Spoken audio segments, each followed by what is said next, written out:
A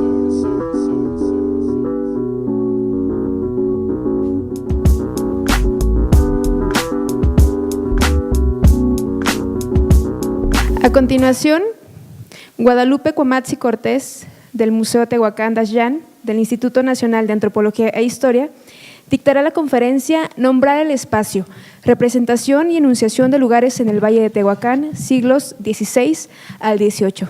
Recibámosla con un fuerte aplauso. Muchas gracias a CEU Lagos, especialmente a Rosina, a Gui, que nos dan siempre el espacio y la oportunidad de participar con este seminario. Entonces, una vez más aquí, un poco que ya no sé qué les voy a presentar exactamente, porque pues también la larga convivencia hace que casi ya no sepamos todos las investigaciones de los demás. Y no sé qué tan útil es un poco para la gente de aquí, de Lagos, ¿no? Sobre todo para los estudiantes. Entonces traigo un escrito, voy a empezar a leerlo y después me voy un poco a centrar en una parte que es metodológicamente interesante, que a lo mejor puede ser mucho más nutritivo, sobre todo para los estudiantes o la gente que quiera trabajar, por ejemplo, fuentes documentales, en este caso archivos históricos, y tratando de ceñirme un poco al tema que habíamos señalado sobre el análisis del espacio. Y un poco para contextualizarnos en lo que ya hemos escuchado en las conferencias que se han presentado, me quedo con muchas ideas, un poco para la discusión del seminario, ¿no? Primero, todo este asunto de que hay una realidad estructurante, como lo señala Gui, ¿no? En este relato caballeresco de la conquista, que estructura muchas cosas, que es este relato medieval que va a servir de telón de fondo de todo, ¿no? y que estructura la reflexión historiográfica posterior, que se puede reelaborar, pero que en realidad siempre tiene, que no lo hemos logrado superar, ese es el punto, que estamos todavía ahí, ¿no? con este relato de fondo, y que se asocia con algo que hemos trabajado ya antes, que es todo este asunto del gobierno indígena, de los señoríos y todo esto. Anoche lo comentábamos, yo creo que, y viene un poco por lo de María Alba, que también me pareció muy interesante, y va en el mismo sentido, de la enunciación del gobierno indígena en forma de señorío, porque creo que lo explica muy bien la doctora Etelia Ruiz Medrano en la introducción que hace a la publicación que se hizo completa de la relación que hace Zorita como oidor, donde explica cómo esta idea de presentar a los indígenas con un gobierno tipo señorial, que es la única manera posible en que se podía presentar a un pueblo civilizado en ese momento, o sea, la única manera pensable de pensar que estos indígenas tenían una cierta civilización y podían ejercer gobierno por sí mismos, es presentarlos pues como señoríos, punto. No hay otra forma de pensarlos en ese momento, y que la discusión de los franciscanos, en la que está inscrito Zorita, y de las casas, precisamente se inscribe en este proyecto que ya nos mencionó María Alba, y que tiene que ver con que en esta incapacidad del monarca español de administrar las tierras americanas directamente, o sea, no tiene la estructura política para realmente administrar todo este continente nuevo y todo lo que implica, la opción que es darle demasiado poder a estos colonizadores, que siempre se corre el riesgo de que se independicen y de que empiecen a actuar por sí mismos. La opción que le presentan las casas y toda la corriente y toda la gente que se inscribe en su proyecto es, en un primer momento de la colonización, mediatizar esa administración de estas nuevas tierras mediante los señores naturales, para así contrarrestar el poder de los nuevos colonos. O sea, no es una cuestión, como decías, de humanismo ni nada parecido, es una cuestión práctica de poder ejercer la administración de estas nuevas tierras. Entonces no les puedes dejar todo a los colonizadores, porque se van a independizar y ya tienen, como dice, suficientes problemas con la nobleza allá en Europa para crear, que al final de cuentas sí se crea, justamente, ¿no? Toda esta clase criolla. Pero bueno, él, en un primer momento lo convencen justamente de que la opción es darle esta potestad y reconocer a los señores naturales. Y entonces por eso todo el discurso judicial y todo el discurso además también teológico y de justificación va en ese sentido, y por esta utilidad práctica es que pueden convencer a Carlos V, por lo menos en un primer momento. Cuando la administración pública del virreinato se fortalece, entonces ya en la época de Felipe II, y donde ya hay mucho más colonos, donde además ya la iglesia del clero secular está instalada, que no se había instalado plenamente, cuando hay además ya creada toda esta clase política indígena, que ya es totalmente, se ha asimilado totalmente al gobierno novohispano, ¿no? Entonces ya es posible ahora sí quitarles los derechos a los señores naturales y entrar, ¿no?, con mucha más agresividad hacia la administración directa de la población indígena.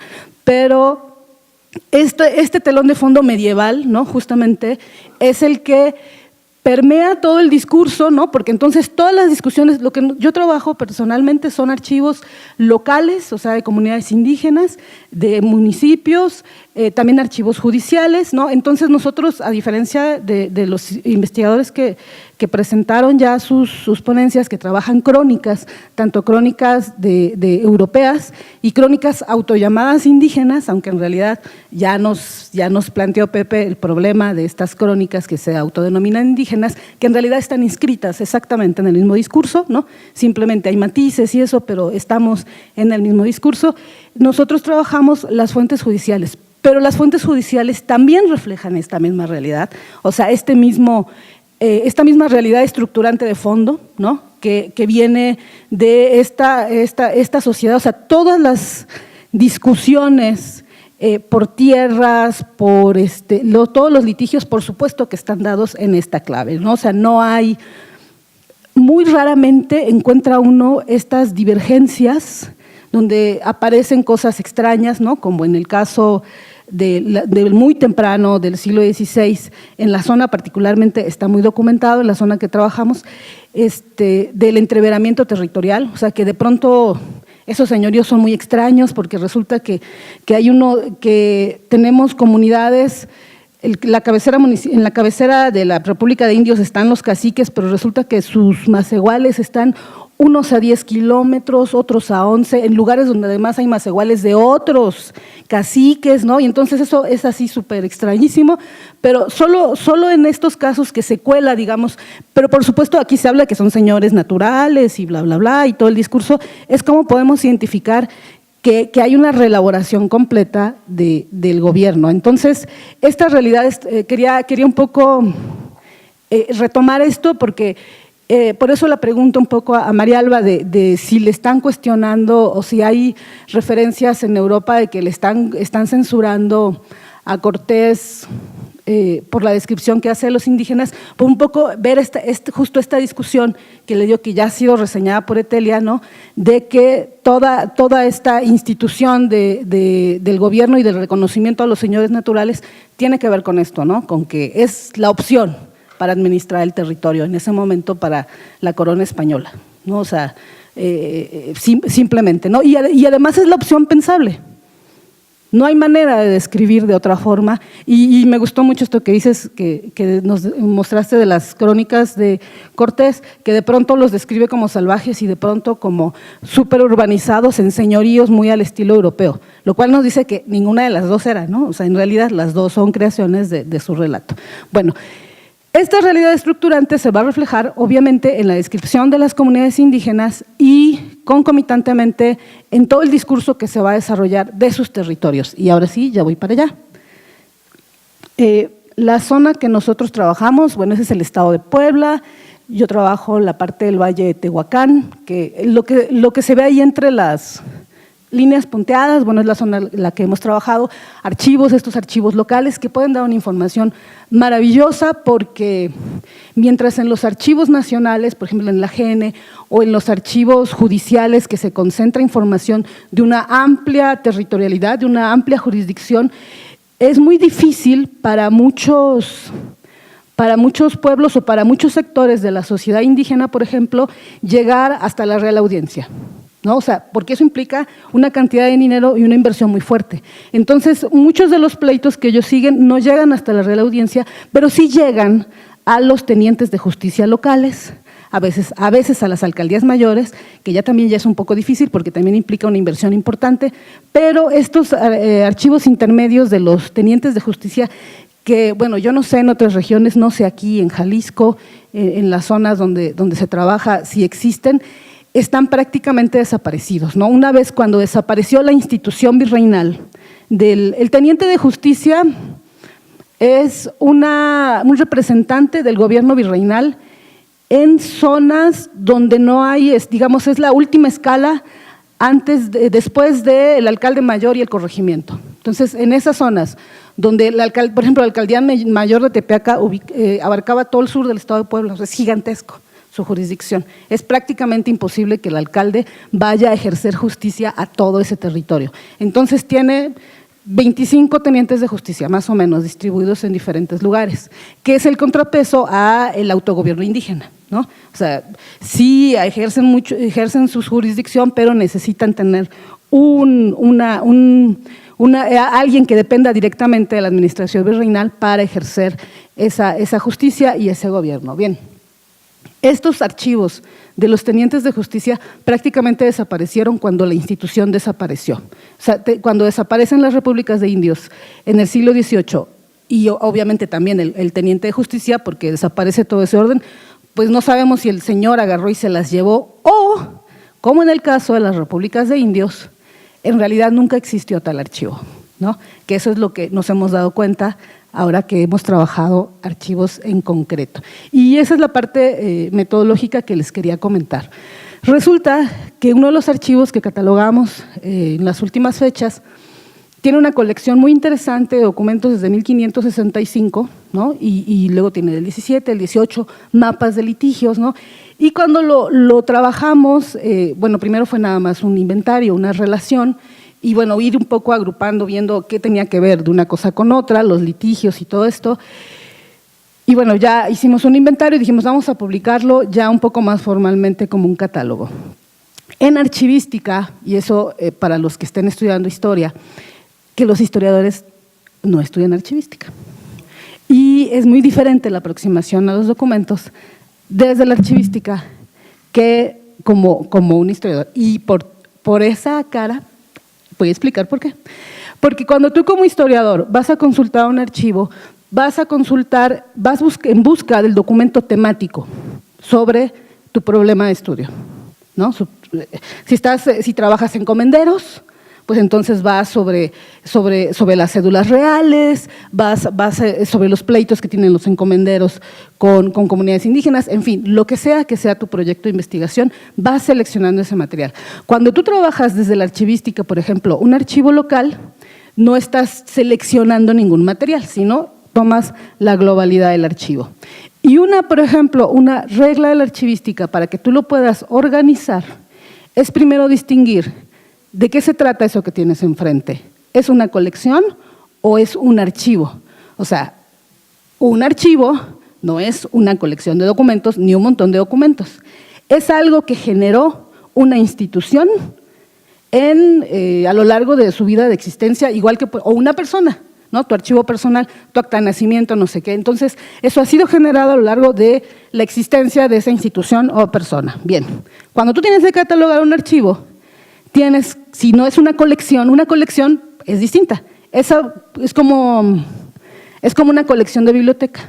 Puede ser una reunión de libros, una reunión de documentos de cualquier cantidad, de cualquier índole que han sido reunidos ahí por algún fin, pero no es este ejercicio de la vida pública, por ejemplo, de la República de Indios, o del ayuntamiento, o del gobierno del estado, o de lo que sea, ¿no? Bien. Cuando tú clasificas, primero identificas que sí es un archivo, ahora tienes que identificar las series documentales y los productores. Las series documentales se van a estar dadas por las funciones de esa institución. Si esa institución, por ejemplo, tiene funciones de gobierno, entonces tus series van a tener que ver con las funciones que tenga legalmente esa institución. Si tiene funciones judiciales o las que tenga, ¿no? Y ahí vas a desarrollar. Y los productores, ¿qué es lo que estás encontrando? Si efectivamente es correspondencia, ha sido producido por otras instituciones o lo produces tú. Bien, cuando yo, por ejemplo, este archivo, cuando lo encontramos, asumimos pues que era, cuando digo, hay dos niveles de archivo, o sea, cuando encontramos ese cúmulo de documentos, dijimos, pues es un archivo, es el archivo de los documentos de la comunidad. Entonces, ya después del inventario dijimos, ahora sí, a catalogarlo, ¿no? Vamos a ver las series y todo eso. Entonces, ahora sí lees con mucho cuidado toda la documentación. ¡Oh, sorpresa! No es un archivo, es una colección formada hasta el siglo XVIII, pero no es el único caso. Dos, por lo menos, de los archivos más importantes, vecinos de las cabeceras de República de Indios Vecinos, es lo mismo, son colecciones formadas en el XVIII, porque durante los siglos anteriores, el gobierno ejercido por la República y por los caciques era prácticamente ejercido desde sus casas. O sea, iban a la casa del cacique, el cacique si llegaba algún pleito por algún asunto, él era el que se quedaba con el expediente. O sea, no hay esta institucionalización de lo escrito para estas comunidades indígenas. O sea, como este archivo que se va a traspasar, eso no existe. Que sí existe en el cabildo, por ejemplo, o sea, en el gobierno español, eso sí existe. Y tenemos cabildos con actas de cabildo, y esa es una serie documental, actas de cabildo, porque es una de las funciones de esa institución que se va generando a lo largo de su existencia. En el caso de las comunidades indígenas, y a mí me da así como, yo empecé entonces a revisar casos de Oaxaca, que ya son muy conocidos y que los catálogos están publicados y son colecciones. Digo, por decir, por ejemplo, de estas comunidades donde se presume que sí ha habido una continuidad, ¿no?, de gobierno indígena muy larga y que tendría que haber una tradición de archivo. Y por lo menos para el caso de Cojistlahuaca, que están publicadas las colecciones, son eso, son colecciones. No se explica, nada más se publicaron y no se explica cómo llegaron a integrarse. Pero en el caso, tuvimos mucha suerte, en el caso de los archivos que nosotros trabajamos, en efecto pudimos saber que para uno, por ejemplo, se hizo ahí está el acta, ¿no? Se hizo una junta oficial en el siglo XVIII, 1752, se hace una junta oficial y se va casa por casa de los caciques, porque hay de nuevo un nuevo pleito de tierras con un hacendado, ¿no?, a juntar documentos y se estipula en esa recolección de documentos que se tienen que quedar para la República, ¿no? Y resulta que 2 periodos después ya cambió el gobernador y el gobernador se ha llevado todos esos documentos que, como era la tradición, que se juntaron. Van ahora, en esa misma acta, anexan que se lo van a pedir a su casa para regresárselo a la casa de gobierno indígena, ¿no? Pero entonces eso es algo que se está instituyendo en ese momento, eso no existía, ¿no? Y cuando ves, pero resulta que los documentos si hay documentos del siglo XVII, si hay documentos del siglo XVI, y tú podrías pensar, si no te has tenido la suerte de encontrar esta acta o si no has hecho el análisis de los documentos, como fue el otro caso, que son un archivo, que han sido producidos y acumulados por la República de Indios, y todo esto de la memoria escrita indígena y todo este asunto. Bien, el otro caso es diferente, ahí no hay un acta de recolección de documentos. Ahí lo que tenemos es que en 1834, sí, hay un arreglo entre unos caciques de la comunidad y el ayuntamiento constitucional, que para esas fechas ya son ayuntamientos constitucionales, para que los caciques le entreguen documentos al ayuntamiento para una defensa legal y que entonces la comunidad les va a dejar tal área que es de uso común, ¿no? Y hay una entrega de documentos de archivo, ahora sí, en 1825, que son 2 legajos y 3 expedientes. O sea, no es nada, ¿no? O sea, y sin embargo, tú ves hoy ese archivo y es un archivo que tiene una colección importante. Pero esa colección sabemos que se empezó a integrar en el siglo XIX, la otra en el siglo XVIII. Entonces, eso lo puede ver un archivista porque el archivista va a buscar las procedencias y las series documentales. El historiador que va por un tema no lo va a ver. ¿Sí? Entonces, eso sí es metodológico y da una aproximación distinta a los documentos. Bien, bueno, en esta región aparte de todo el asunto de las tierras, que es lo que siempre nosotros trabajamos. Ok. ¿Cuál es el problema con el territorio? Decíamos que la comunidad indígena, esta comunidad creada, y ya lo hemos discutido ampliamente en el seminario, ¿no? Creada, modificada, rehecha y reelaborada, ¿no? Del 16 al 17 al 18, ¿no? Que siempre va a tener esto un discurso de continuidad, un discurso mítico, que además cambia ese mismo discurso mítico. En el caso de estos lugares que hemos podido trabajar, para el 18 se están inventando los bautizos, ¿no? Los bautizos de los caciques, que son inexistentes. La misma documentación, ahí mismo recolectada en las colecciones del 16, no existen esos caciques, ¿no? Entonces, pero ese mito del bautizo cambia, se desconoce, y se crea otro después en el 19, que tiene que ver con una consulta que hacen a la gente de las congregaciones, y entonces le ponen a la iglesia Fundación del Pueblo en 1604. Yo siempre tuve la curiosidad, ¿por qué en 1604, igual que en el 1303, ¿no? ¿De dónde sacaron esa fecha, no? Porque el pueblo de hecho es mucho más antiguo, ¿no? ¿Y de dónde sacan la fecha de 1604? Resulta, por fortuna, ahí sí ya es archivo, porque ya es en el 19, a fines del 19, la comunidad solicita al Archivo General de la Nación una copia de sus documentos originarios. Y el Archivo General de la Nación les manda la Congregación Civil de 1604, que no es del pueblo, sino es de toda una región, es lo que les manda. Y entonces ellos de ahí toman que el pueblo ha sido fundado en 1604 y lo ponen en la capilla de la iglesia. Entonces tú llegas al pueblo y dice la iglesia 1604, fecha de fundación. Por fortuna que se pudo ver, podemos ver la consulta y la entrega de la GN de los documentos, ¿no? De la Congregación de 1604, que da origen a la fecha. O sea, este mito se reelabora también todo el tiempo, no es el mismo mito. O sea, antes eran los caciques, los bautizos que utilizaron varias veces, ¿no? Para defensa. Después viene esto de 1604, después viene un mito que yo no sé qué tan profundo sea, que es un mito oral que ahora tienen, que es de los santos patronos, ¿no? Que el santo patrón fue el que se peleó con el hacendado, pero además sí hay documentada una pelea con los hacendados de los vecinos, pero es 18 y 19, ¿no? Y que entonces el santo defiende a la comunidad y va y despierta en sueños al hacendado y que se lo lleva al monte y le dice: ¿por qué le estás quitando las tierras a mis hijos? Y no sé qué, pero lo más bonito del relato es que lo vence, pero lo vence con el discurso, con la palabra. O sea, lo vence, y entonces dicen, y lo vence. Y yo, ¿y cómo lo vence, no? Pues porque le dijo todo eso y lo venció. O sea, es anímico, ¿no? O sea, lo venció moralmente, ¿no? Digamos, ¿no? Lo vence, y entonces el hacendado despierta y está en medio del monte y está arañado por las plantas, por las espinas, golpeado por las piedras del monte, ¿no? Como si hubiera caído por el monte. Entonces es el monte, es el santo, y eso ya es así como un relato más reciente, por ejemplo, del siglo XX. Entonces este mismo mito va cambiando, no es el mismo mito de origen construido, por ejemplo, este que nos estás tú reseñando, que es del 19, ¿no? Para una ciudad, ¿no? Bueno, los pueblos también estos mitos los han reelaborado varias veces, ¿no? No es el mismo mito de originario, ¿no? De todo el tiempo.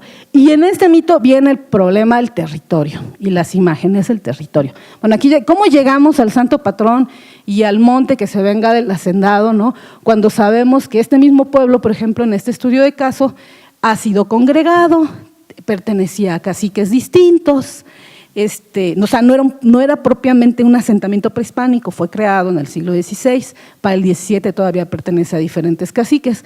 Después se inventan se inventa el don San Luis, que va a ser bautizado por Cortés y todo eso, y que después se pone lo del 1604, y que ahora te narra lo del santo patrono, ¿no? Es este mismo pueblo, no me estoy moviendo, no en este caso, no es este mismo pueblo en este itinerario de reelaboración del imaginario. Bien, el problema con el territorio.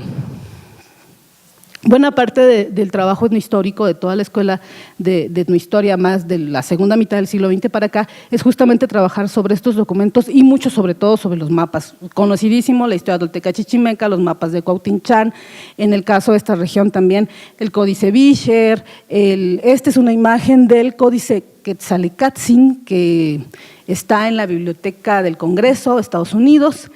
y la interpretación de esos lugares, gran problema. Así como cuando analizamos el origen de las poblaciones, nos damos cuenta que para el 16 o no existen o existen, pero de una manera muy distinta, son agrupamientos de más iguales. Esa es la gran bronca, que no encuentran nunca los lugares.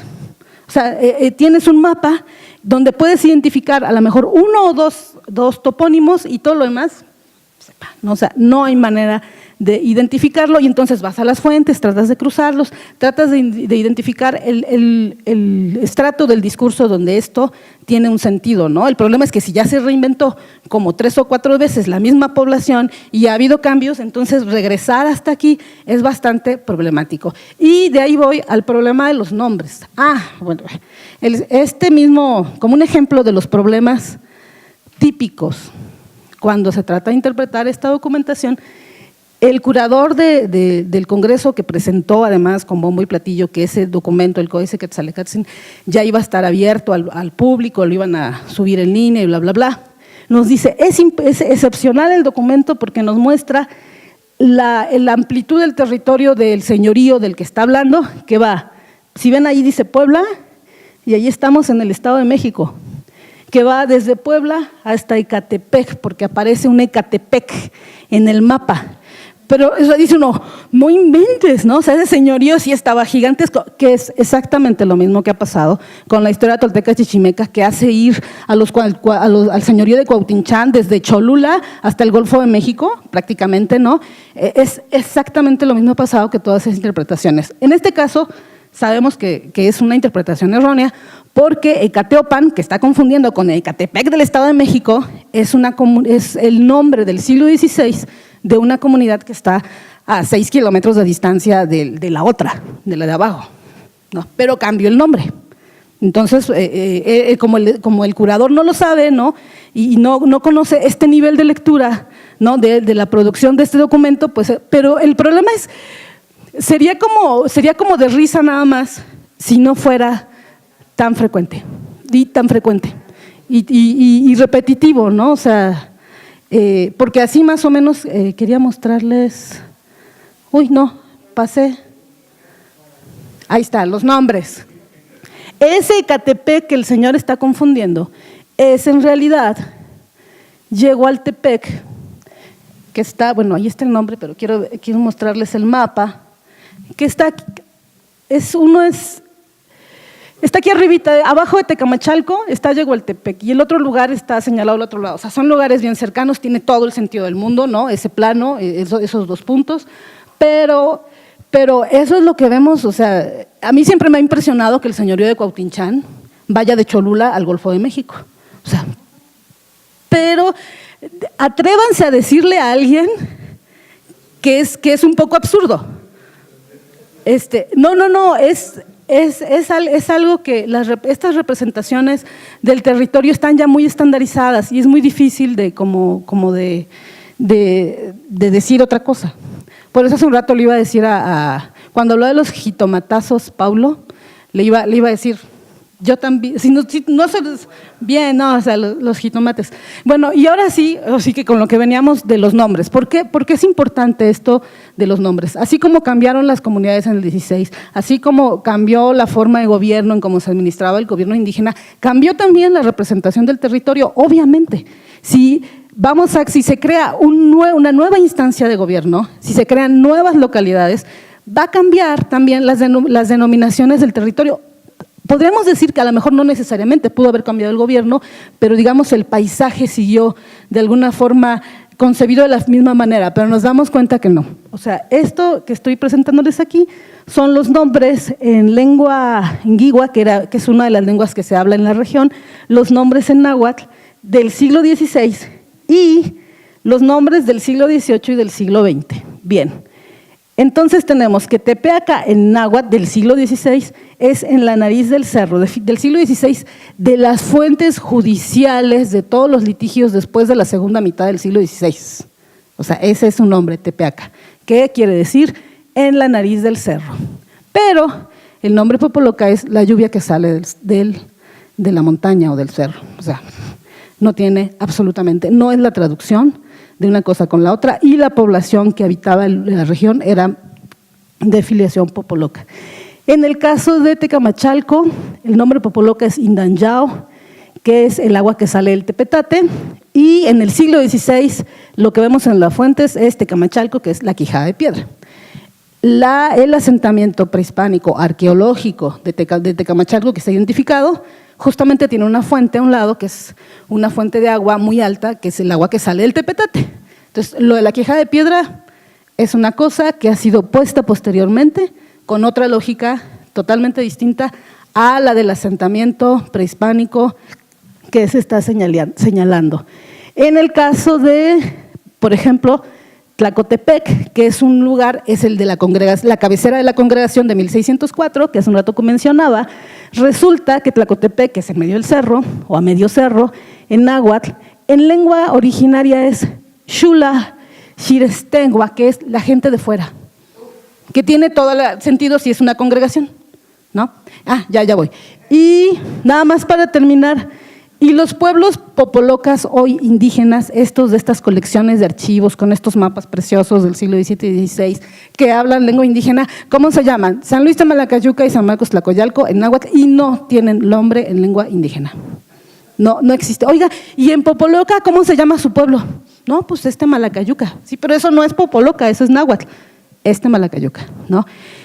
Y lo que les presentaba también la vez pasada, un pueblo maravilloso que habla náhuatl todavía, que sí tiene nombre para su pueblo en náhuatl, que es Citlalihuetzia, pero su nombre oficial es otro nombre en náhuatl, que es Tlacomulco. O sea, fue rebautizado también durante este proceso de cambio territorial, ¿no? Y de cambio de jurisdicciones y de cambio de todo esto, en mismo náhuatl, pero se le cambió el nombre igual. Y si ubicamos en los mapas un Citlalihuetzia en el siglo XVI, efectivamente, ¿no? Igual que un Ecatiopan ahora se llamó después Yehualtepec, también en náhuatl, ahí también hablan náhuatl, pero también se les cambió el nombre en el 16. Entonces, Ecatiopan ya no es Ecatiopan, es Yehualtepec, Citlalihuetzia ya no es Citlalihuetzia, es Tlacomulco, Indajian, que era el lugar de donde el agua guardada, ahora es Tehuacán, que quién sabe quién sea, hay toda una discusión de que es eso de si vienen los tecuanes o de qué, y así. Entonces, toda esta reelaboración que se ve a través de las fuentes, no hay otra opción, y de trabajo así como yo insisto mucho en los archivos locales porque nadie le quiere entrar a los archivos locales, a todo el mundo le da flojera. Yo sé que están desorganizados, que hay que invertir un montón de tiempo para trabajarlos y todo esto, pero pueden proporcionar información que no es posible detectar desde los archivos centrales o de los archivos grandes, ¿no? Gracias. Eso es todo.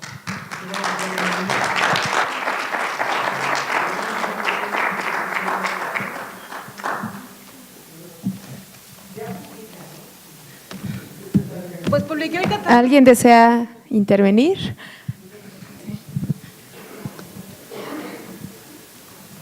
Perdón, yo nada más me quedé con la curiosidad de quién es ese santo patrono tan heroico. San Luis, obispo de Tolosa. Ah. Pero resulta que también, pobre San Luis, bueno, ahora ya quedó San Luis, obispo de Tolosa, pero para el 16 la misma comunidad tiene dos advocaciones de San Luis que festejaba, pero después cayó una en desuso, que era San Luis, rey de Francia, y San Luis, obispo de Tolosa. Por alguna razón descontinuaron, que no conozco, descontinuaron a San Luis, rey de Francia, y solo se quedó San Luis, obispo de Tolosa. Sí, posiblemente. Gracias. Santa Bárbara y con todo. ¿Alguien más? ¿No? Muy bien. Muchas gracias. La Universidad de Guadalajara, el Centro Universitario de los Lagos, a través de la División de Estudios de la Cultura Regional, otorga la presente constancia a Guadalupe Cuamatzi Cortés por su ponencia Nombrar el espacio. El bloqueo nacionalista a la imaginación historiográfica, nombrar el espacio, con la ponencia Representación y enunciación de lugares en el Valle de Tehuacán, en el marco de la Feria de las Humanidades y de las Ciencias Sociales, y firma el doctor Aristarco Regalado y la doctora Rebeca García Corzo. Muchas gracias. Gracias.